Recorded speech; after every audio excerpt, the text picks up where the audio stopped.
नमस्ते, अभिवादन आपका इनोसेंट इन्वेस्टर के इस नए वीडियो में आपके लिए डिस्क्लेमर। उसके बाद आपसे बहुत ज़रूरी बात करनी है। बात ये कि रिटेल इन्वेस्टर पैसा कहाँ लगाता है और उस पैसे पे उसको कितना रिटर्न मिलता है, इसका एनालिसिस हम आपको देंगे। एक हम आर्टिकल पढ़ रहे थे, उस आर्टिकल में आप ये हेडलाइन देख सकते हो, out of 10 biggest small investors bets only one son in 2020 9 eroded wealth. इसका मतलब 9 स्टॉक्स ने पैसा बर्बाद किया, केवल एक ही स्टॉक है जो चमका 2020 में। 2020 की शुरुआत से और 2020 के अंत तक की बात हो रही है कि जो स्टॉक्स रिटेल इन्वेस्टर के पास सबसे ज़्यादा हैं, मतलब रिटेल इन्वेस्टर का पार्टिसिपेशन जिन स्टॉक्स में हाईएस्ट है, यानी कि रिटेल इन्वेस्टर वहाँ पर सबसे ज़्यादा एक्टिव है। एक्टिव का मतलब उसके पास स्टॉक्स हैं, बड़े प्लेयर्स या तो माल बेच चुके हैं या जो भी, वो स्टॉक्स में से 10 में से 9 स्टॉक पैसा जलाकर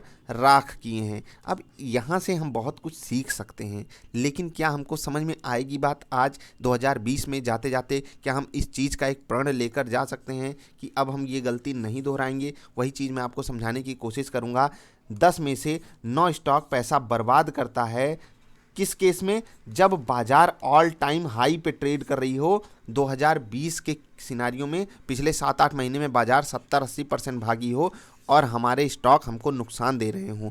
हम कुछ ऐसे स्टॉक्स की बात कर लेते हैं। देखिए, आप लोग बुरा मत मान जाइएगा कि हम आपके स्टॉक को पिक कर रहे हैं। इसमें एक स्टॉक है DHFL, आप चेक कर लीजिए कहाँ से कहाँ ये स्टॉक आपको लाकर खड़ा किया है। ये स्टॉक पोर्टफोलियो में रखने लायक है क्या, आप खुद बताएंगे। अभी मैं इस स्टॉक की बात क्यों कर रहा हूं, क्योंकि आप यहां पर जाकर पार्टिसिपेशन देखिएगा रिटेल का 2020 की शुरुआत से अगर कंपेयर किया जाए, बढ़िया मोमेंटम ऊपर की तरफ भी दिखाया हुआ है, मतलब उससे ऊपर ट्रेड कर रहा है इवन अभी भी। इसके अलावा अगर आप स्टॉक्स की अगर आप बात करेंगे तो JP एसोसिएट जाकर चेक कीजिएगा आप, रिटेल पार्टिसिपेशन कितना है। रिटेल इन्वेस्टर ये स्टॉक कहाँ से उठाकर लाते हैं और उनके हाथ में कब थमा दिया जाता है, क्योंकि रिटेल इन्वेस्टर को लेना होता है सस्ता माल।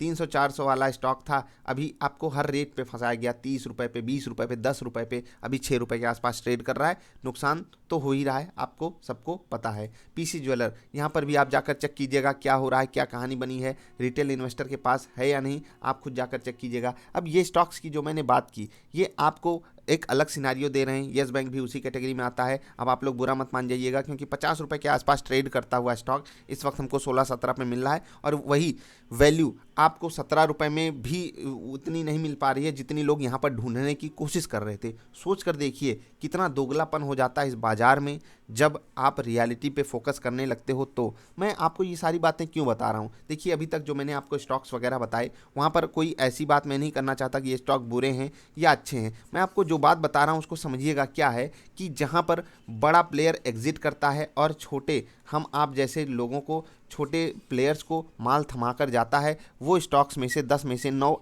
अंडर परफॉर्म करते हैं, तो इसमें कोई चौंकने वाली बात होनी नहीं चाहिए। मैं वही सच्चाई आपके सामने रख रहा हूँ। हेडलाइन आप जाकर सर्च कीजिएगा, आपको सारी बातें पता चलेंगी। अब रिटेल इन्वेस्टर की बात अगर कर रहे हैं तो उसको समझिएगा थोड़ा सा। यस बैंक के केस में, यस बैंक में रिटेल HNIs और कॉरपोरेट्स का स्टेक बढ़ा, ठीक है, ध्यान दीजिएगा, इनका स्टेक बढ़ा।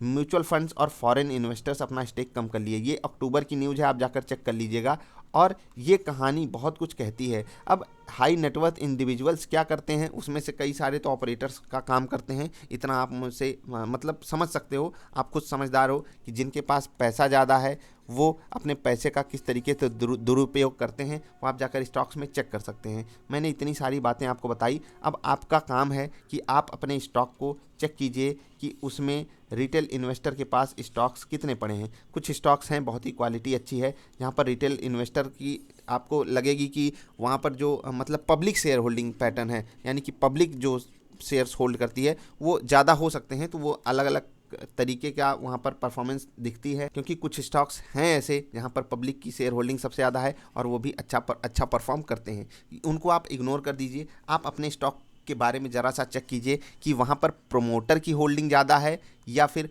पब्लिक की होल्डिंग ज़्यादा है, कौन उस स्टॉक को होल्ड करता है। दूसरी चीज़ आप पता कीजिएगा FIIs कितने उस स्टॉक में खरीदारी किए हुए हैं, और अगर कोई चीज़ पता करनी है तो म्यूचुअल फंड स्कीम्स के पास आपका स्टॉक कितना ज़्यादा क्वांटिटी में, कितने ज़्यादा क्वांटिटी में पड़ा हुआ है, आप अपने स्टॉक को चेक कीजिएगा, ठीक है। आप अपने स्टॉक को चेक करने के बाद अपने स्टॉक के पीयर को, मतलब उसके कोई साथी को, जैसे कि आप अगर HDFC बैंक को चेक कर रहे हो, ठीक है, तो आप उसके सामने एक्सिस बैंक, ICICI बैंक या कोटक महिंद्रा बैंक को चेक कीजिए।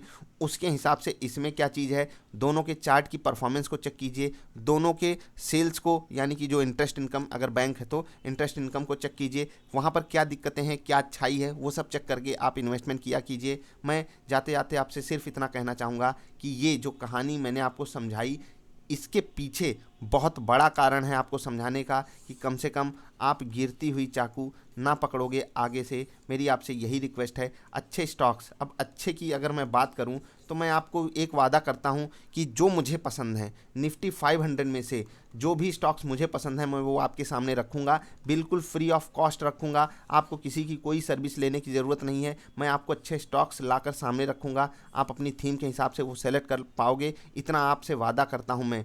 आगे काम आपका कि आप कौन सी थीम पे भरोसा करते हो, आने वाले समय में कौन सा सेक्टर ऊपर जा सकता है, ये आप खुद रिसर्च कीजिए, चीज़ों को पता कीजिए, स्कोप देखिए, इंडिया में उसका स्कोप चेक करने की कोशिश कीजिए। आप सब जानते हैं, सब समझदार हैं, हम सब ऐसे नहीं है कि बिना किसी जानकारी के आप बाज़ार में नहीं आ गए। यहाँ पर 2-3% लोग ही आते हैं। हम उन खास लोगों में से हैं जिनका इंटरेस्ट है फाइनेंशियल लिटरेसी को बढ़ावा देने में, फाइनेंशियल मार्केट्स में। तो आप सोचिए कि आप टॉप 2-3% में आते हो, 100 में से आप टॉप 2-3 में आते हो, याद रखिएगा। और फिर भी अगर आप अपने आप को इस तरीके से सोचते हो कि नहीं नहीं आपको हमेशा बेवकूफ़ी बनाया जा सकता है, आप कुछ सीख के समझ के पैसा नहीं कमा सकते, तो आप गलत सोचते हो। मैं आपसे यही वादा करता हूं कि अच्छे स्टॉक्स कौन से हैं मैं आपको बता रहा हूं, आप उस पर रिसर्च कीजिए और लीजिए। मैं तो कहता हूं कि मेरे द्वारा बताए हुए आप 500 के 500 स्टॉक्स अगर आपको मैं बताता हूं उसको खरीद लीजिए। हम जैसे कि निफ्टी 500 मोमेंटम करेगी वैसे ही हमारे स्टॉक्स भी चलेंगे, आप देख लीजिएगा, इवन उनसे बेटर परफॉर्मेंस देगी, हाँ देंगे हमारे स्टॉक्स। ये आपके ऊपर डिपेंड करता है आपको उससे बेटर परफॉर्मेंस लेनी है या नहीं। दूसरी चीज़, अगर आप लालच करोगे यहाँ पर और आप सोचोगे कि सवाला स्टॉक 50 हो गया, आप लालच के दम पे आ जाओगे 50 पे खरीदने, तो आप गलत कर रहे हो। आप देखिए कि क्या ऐसा गड़बड़ हुआ, सवाल स्टॉक को लोगों ने 50 पे भी खरीदना अच्छा नहीं समझा। 50 वाला 25 हो गया आप आ जाओगे लेने, 25 वाला 5 हो गया आप आ जाओगे लेने, 5 वाला 1 रुपये हो गया आप आ जाओगे लेने। ऐसी कहानियां हैं, जो गिरता जा रहा है वो गिरता ही जाएगा, बाजार का एक रूल है। अब यहाँ पर आपको एक चीज़ ढूंढनी होती है, वैल्यू। अब अगर कोई अच्छा स्टॉक गिर रहा है तो उसके पीछे का आप अगर कारण समझ लेंगे ना, तो अच्छा स्टॉक केवल गिरता नहीं है, याद रखिएगा, गिरता है वहाँ पर बाइंग आती है, फिर कोई दिक्कत आती है, फिर गिरता है और फिर अच्छी बाइंग आ जाती है, स्टॉक ऊपर सर्ज कर जाता है। ये खूबी होती है एक अच्छे स्टॉक की। एक बुरा स्टॉक क्या करेगा, गिरेगा, बाइंग आएगी फिर से गिरेगा, बाइंग आएगी फिर से गिरेगा, बाइंग आएगी फिर से गिरेगा। अब ये बाइंग क्यों आती है, आपको ललचाने के लिए। कुछ लोगों को प्रॉफिट होता है, उनके चक्कर में 10 और लोग आ जाते हैं। आप कहानी जाकर चेक कर लीजिएगा, आलोक इंडस्ट्रीज की, फ्यूचर ग्रुप की, यस बैंक में भी ऐसी बहुत सारी कहानियां बनी हैं, DHFL में भी जाकर चेक कर लीजिएगा। और मैंने आपको PC ज्वेलर दिखाया, JP एसोसिएट दिखाया, आप जाकर स्टॉक्स को चेक कीजिए कैसे यहाँ पर आपके वेल्थ का डिस्ट्रक्शन होता है। उसी से सावधान मैं आपको कर रहा हूँ। ये वीडियो आप लोगों को मुझे पता है बहुत बोरिंग लगी होगी, लेकिन जो इस वीडियो का क्रक्स समझ गया, जो इस वीडियो के पीछे की थीम को समझ गया, रियलिटी को समझ गया, वो मैं कहता हूँ ना, वो 75-80% लोगों से ऐसे ही आगे निकल जाएगा। वो समझ जाएगा कि रिटेल इन्वेस्टर अगर यहाँ पर अपना पार्टिसिपेशन दिखा रहा है, जैसे कि यस बैंक की कहानी ले लीजिए, अगर हाई नेटवर्थ इंडिविजुअल्स वहाँ पर एक्टिव हो रहे हैं, यानी कि उनकी पोजीशन बढ़ रही है, तो आप समझ लीजिए आपके लिए खतरा भी तो बढ़ रहा है। और ये खतरा आपको चार्ट पर साफ साफ दिख रहा है। कैसे दिख रहा है मैं आपको समझा देता हूँ। ये खतरा नहीं तो और क्या है कि 3 दिन स्टॉक भाग जाता है, हम पकड़ नहीं पाते, और फिर यहाँ से जब गिरावट होती है 15% के आसपास नीचे स्टॉक मिलता है, तब तो कोई खरीदने नहीं आया। तो कौन था यहाँ, कोई पागल था क्या जो खरीद रहा था? नहीं, हम आप जैसे रिटेल इन्वेस्टर थे जो लालच के दम पे यहाँ पर खरीद रहे थे, क्योंकि स्टॉक भाग रहा था और हम आपको लग रहा था हम सब पकड़ नहीं पाएंगे। ऊपर भी हमको दिलाया गया, उसके बाद स्टॉक को पटक दिया गया। एक बार डिमांड क्रिएट की गई, उसके बाद ऐसी सप्लाई की गई, हम आप उसको पचा नहीं पाए और स्टॉक धड़ाम से 15% नीचे गिर गया। इवन बाजार जब ऑल टाइम हाई पे ट्रेड कर रही है फिर भी। तो सोचकर ये सब कहानियाँ आप खुद सीखोगे, मेरी ऐसी उम्मीद है आपसे। ये 10 में से जो 9 की कहानी बनी है, मैं यही कह सकता हूँ कि आपके पास ये चमकने वाला सितारा ही रहे। तो चमकने वाला सितारा आप जाकर ढूंढिएगा। निफ्टी 50 में से 30 ऐसे स्टॉक्स आप जाकर ढूंढ लीजिए। मैंने आपको बताया भी है कि टॉप 35 स्टॉक्स पोर्टफोलियो वाले आप देखेंगे, आपको पता चलेगा आप चमकता सितारा ढूंढना कितना आसान है। ऐसे चमकते सितारों पर पैसा लगाना चाहिए आपको बाजार में। अच्छे बिजनेस पर पैसा लगाइए, ऐसे बिजनेस में पैसा मत लगाइए जिसमें आप रियल लाइफ में कुछ सोच ही ना पाओ, समझ ही ना पाओ।